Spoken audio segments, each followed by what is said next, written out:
مناسبة للتكفل بالعائلات المنكوبة وإعادة تأهيل المرافق القاعدية المتضررة.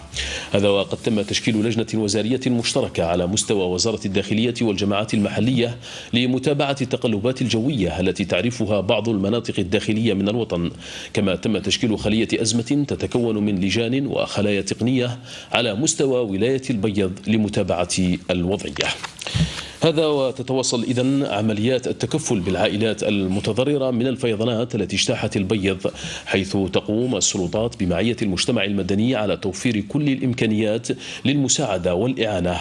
وقد بدأت الحياة تعود وتسترجع حيويتها بعد فتح المسالك. كاين تضامن، كون ما كانش الشعب اللي يعاون ما يلحقوش.